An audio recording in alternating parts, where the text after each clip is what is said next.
изминава за разлика од претходната сезона и од претходните сезони, ќе имаме многу поширок спектар на представи, концерти, спектакли и останати настани. Генерално и бројката е многу поголема од досега. Ќе имаме, ако не се лажем, околу 180 настани во цела сезона. Тоа значи дека секој втор ден ќе имаме настан на сцената на Македонска опера и балет.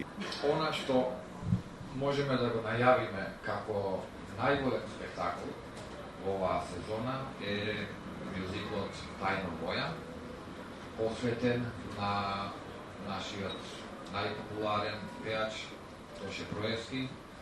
Наредната година се навршува 10 години од неговата смрт и токму таа намена, во негова чест, ќе биде направен комплетен мюзикл кој што е предвиден да се одржи премиерно на 9 март 2017.